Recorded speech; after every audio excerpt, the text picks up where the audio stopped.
మీ business ను develop చేసుకోవాలి అనుకుంటున్నారా? మీ పరపతిని పెంచుకోవాలి అనుకుంటున్నారా? అయితే ఓకే టీవీ ద్వారా L band, Aston band ad, scrolling ad, ad with voice overs, logo bug, video ads ద్వారా మీ యాడ్స్ ను పబ్లిష్ చేసుకోండి. సంప్రదించవలసిన ఫోన్ నెంబర్ 8520917933. మాది గ్రామం చింతనకొండ, మండల్ పర్వతగిరి, డిస్టిక్ వరంగల్.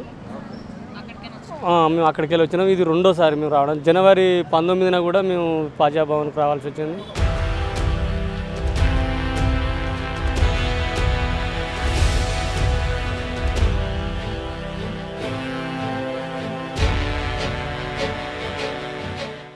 వచ్చినాం. ఇప్పటి వరకు మాకు జరిగిన అన్యాయాన్ని ఎవరు అక్కడ ఎన్ని లక్షల నష్టం, ఇల్లు కూలగొట్టడం జరిగింది.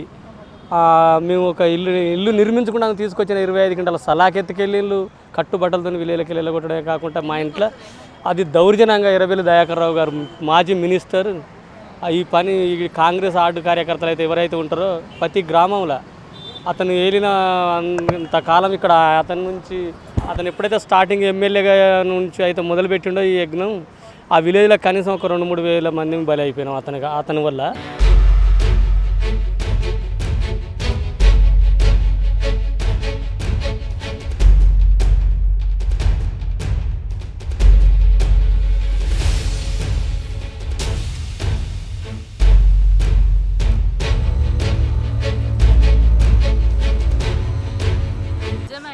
ఇది వాస్తవమే. దయాకర్ రావు గారు చేసిన పని. ఇవాళ కేసు ఇక్కడికి 7 ఇన్స్పెక్టర్లు వచ్చిన నా విలేజ్కి. నాకు జరిగిన అన్యాయం, ఇల్లు గులగొట్టింది వాస్తవమే, సామాన్లు ఎత్తుకు వెళ్ళింది వాస్తవమే.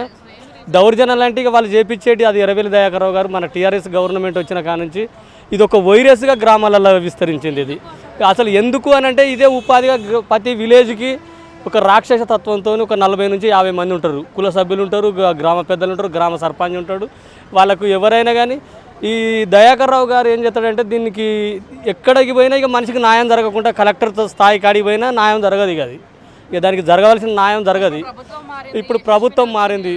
ఎస్ అశ్విని రెడ్డి గారు వచ్చిన ఆ మేడాన్ని కూడా కలవాలని నేను అనుకుంటాను. కానీ నాకు కొంచెం కూలి చేస్తేనే నాకు నడుస్తుంది. ఇక్కడ కూలి చేయకపోతే నేను వేరే విలేజ్లో తలదాచుకుంటాను. కుటుంబ సభ్యులతో వేరే విలేజ్లో ఉంటాను. అక్రమంగా మా మీద కేసులు పెట్టిళ్ళు కట్టుబట్టలతో. ఇప్పటికీ మనం ఒక స్పెషల్ టీం తీసుకొని కనుక వెళితే అక్కడ జరిగిన అన్యాయాన్ని ఏ అధికారి కూడా ఒక డీసీ అక్కడ ఇల్లు కూలగొట్టిల్లు మాది 25 గంటల సలాగ్ తీసుకొస్తే సలాగ్ ఎత్తుకెళ్ళిళ్ళు. 2 సెల్ ఫోన్లు గుంజుకున్నారు, కలర్ టీవీ, ఇంకా ఇంట్లో ఎన్ని వస్తువులు ఉంటాయో అన్ని వస్తువులను ఎత్తుకెళ్ళిళ్ళు. కట్టుబట్టలతో విలేలకెళ్ళి చింతనకొండ నుంచి వెళ్ళగొడితే మేము కనీసం ఇప్పుడు ప్రాణభయంతో బయట ఉంటాను. మీరు వేరే నెక్కొండలో స్టేషన్ నెక్కొండలో ఉంటారు. కంప్లైంట్ ఒక్కడికాడ కాదు, రాష్ట్రపతి స్థాయి దాకా పోయినా. ఇక్కడ నుంచి ఇంట్లో ఒక 70 మంది ఇన్వాల్వ్మెంట్. కలెక్టర్లు 2 కలెక్టర్ల కాడికి కూడా పోయినా. ప్రతి కలెక్టర్ కాడికి ఇప్పుడు వరంగల్కి వచ్చిన ఇప్పుడున్న కలెక్టర్ అమ్మ కాడికి కూడా ఒక 6 నెలలు తిరిగిన. అయినా ఆమె కూడా పట్టించుకోలే. ఇక సరే నాకు కూడా ఏదో ఒక రోజు టైం వస్తుంది కావచ్చు అనుకున్నా. ఆ ఊరిలో ఇట్లా చేసేటోళ్ళు ఒక 40 నుంచి 50 మంది దాకా ఉన్నారు. ఇట్లా ఆగమైపోయిన వాళ్ళ, లేకపోతే వాళ్ళ ఈ మా దాంట్లో ఆగమైన వాళ్ళు ఒక 60-70 మంది ఉన్నారు. భార్యలు చనిపోయిన వాళ్ళు ఉన్నారు, భార్యలను కూలిపోయిన వాళ్ళు ఉన్నారు ఇలా ఈ బ్యాచ్ కింద. ఇప్పుడు మేము వేరే స్టేషన్ నెక్కొండలో ఉంటాను. అక్కడ ఈ విలేజ్లకు మమ్మల్ని రానిస్తలేరు. అక్కడికి పోతే ప్రాణభయంతో ఉన్నాం కదా ఇంతకాలం. అసలు రాణిస్తలేరు మేడం. ఇప్పుడు ఇది చెప్తే కూడా అందరు చాలా పరిశాన్ అవుతారు.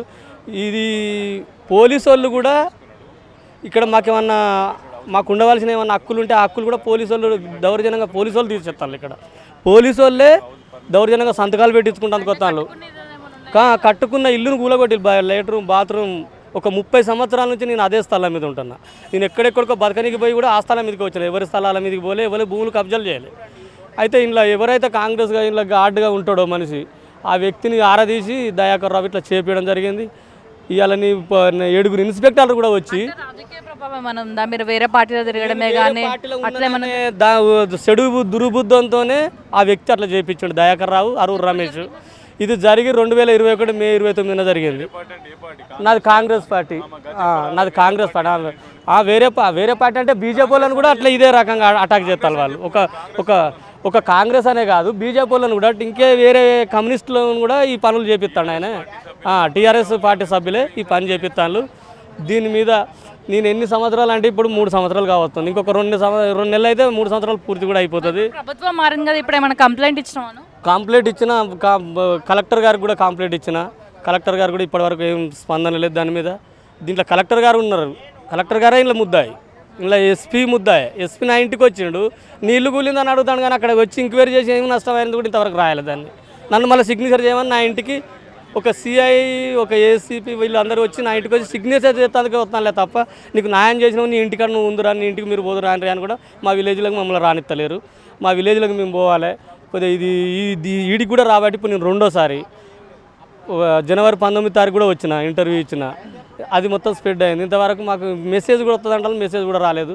సరిగ్గా రేవంత్ అన్న కాడికి మా ఎమ్మెల్యే కాడికి కూడా వెళ్ళిన నాగరాజు సార్ కాడికి, మాది వర్ధనపేట కిందకి వస్తుంది. నాగరాజు సార్కి కూడా కలిసిన, మళ్ళీ కూడా నాగరాజు సార్ కలుతా కావాలనంటే ఒక స్పెషల్ టీంని పంపించి అక్కడ ఎన్ని లక్షల నష్టం ఫస్ట్ మేము చేసిన నేరం ఏంది, మా పిల్లలు చేసిన నేరం ఏంది, మా పిల్లల మీద ఎందుకు కేసులు పెట్టాలి, మా మీద ఎందుకు కేసులు పెట్టాలి, మమ్మల్ని విలేజ్లకు ఎందుకు రానియకపోకు ఎందుకు ఉంచాలి, మేము బయట కిరాయికి ఉండవలసిన వేరే విలేజ్లకు కిరాయికి ఉండవలసిన కర్మ ఏంది అంటే వీళ్ళు మమ్మల్ని చంపుతారనే భయంతోనే కదా మేము వేరే విలేజ్లో ఉండేది. అది ఇక్కడ చంపినా కూడా పోలీసులు మమ్మల్ని రక్షించే ఎవరం లేదు అక్కడ. ఈ టీఆర్ఎస్ గవర్నమెంట్ వచ్చిన కానించి వాళ్ళకి తెలుసు పోలీసుల దగ్గర నుంచే ముందు ఇన్ఫర్మేషన్ తీసుకుంటారు, వాళ్ళు చేసే పనులు వాళ్ళు చేస్తారు. మరి ఎందుకు సార్ ఇట్లా చేస్తారు అని అంటే ఇక్కడ జరిగిన వాస్తవాలను పక్కన పెట్టి వీళ్ళు పోలీసు వాళ్ళు రిపోర్ట్లు తప్పుడు రిపోర్ట్ ఇచ్చి పంపిస్తాను. ఇప్పుడు పోలీసు వాళ్ళకి తెలుసు ఇక్కడ ఏం జరిగింది, ఎంత నష్టం జరిగింది, వీళ్ళకి ఎన్ని లక్షల నష్టం జరిగింది అనేది కూడా పోలీసు వాళ్ళకి తెలిసినా పోలీసులు పనిచేయరు. ఒక ఏ రెవెన్యూ అధికారి చేయడు, పంచాయతీరాజ్ అధికారి చేయడు. ఇలా సర్పంచ్ వాళ్ళ వెనక మర్ర ఉండి నడిపించుకుంటూ ఈ ఎమ్మెల్యేకు మినిస్టర్కు వీళ్ళిద్దరికీ ఈ ఎర్రబెల్లి దయాకర్ రావుకు అరువు రమేష్కు ఫోన్లు చేసుకుంటూ మీరు మీ పనులు ఎవరి పనులు ఏం చేయకండి, ఏం లేదన్నట్టుగా తప్పులు రిపోర్ట్లు ఇవ్వండి అనేది గ్రామ సర్పంచ్ చేపిస్తాండి. ఇది గ్రామ సర్పంచే కాదు. రైట్, చూసారు కదా ఏదైతే బీఆర్ఎస్ ప్రభుత్వం ఎంత నీచానికి దిగజారింది అనేసి అయితే మనకు అర్థమవుతుంది. ఎర్రబెల్లి దయాకర్ ఓడిపోవడానికి మెయిన్ రీజన్ ఇదే అని చెప్పుకోవచ్చు. ఏదైతే తను చేసిన పాపం వీర ఉసురు ముట్టుకొని ఎంత నీచానికి దిగజారో అర్థమవుతుంది. ముఖ్యంగా ఎర్రబెల్లి దయాకర్ చేసిన ఏదైతే కబ్జాలు ఉన్నాయో వీళ్ళ పాపం కూలీ పని చేసి బతికేట కడుపు మీద కొడితే ఏమొస్తుంది అనేసి అయితే ఒకసారి ఆలోచించాలి. బీఆర్ఎస్ పార్టీకి సంబంధించిన ప్రతి ఎమ్మెల్యే ప్రతి నాయకులు ఎంత నీచానికి దిగజారుతున్నారో కూడా ఒకసారి చూడాలి. ప్రభుత్వం మారింది కదా, కొంచెమైనా ఇప్పుడు బతుకులు మారుతాయని చెప్పేసి ఇక్కడికి రావడం అయితే జరిగిందనేసి వాళ్ళు వ్యక్తం చేస్తున్నారు. మేము ఇప్పుడు ఉండాలంటే కూడా మాకు భయం వేస్తుంది, మా గ్రామంలో మేము వేరే గ్రామంలో పోయి ఉంటున్నాము, మా ఇల్లు టీవీ అన్నీ పగలగొట్టేశారనేసి అయితే వాళ్ళు చాలా గట్టిగా వ్యక్తం చేస్తున్నారు. సో ప్రజావాణిలో కంపల్సరీ ప్రతి ఒక్క కేసు వస్తుందని చెప్పుకోవచ్చు. బీఆర్ఎస్కి సంబంధించిన నేతలే కానీ బీఆర్ఎస్కి సంబంధించిన ఎమ్మెల్యేలే కానీ మా ఇల్లు కబ్జా చేస్తున్నారు, మమ్మల్ని ఊరొద్దు ఇచ్చి పంపించేస్తున్నారు, మేము బతకాలంటేనే భయంగా ఉందనేసి అయితే వాళ్ళు వ్యక్తం చేస్తున్నారు.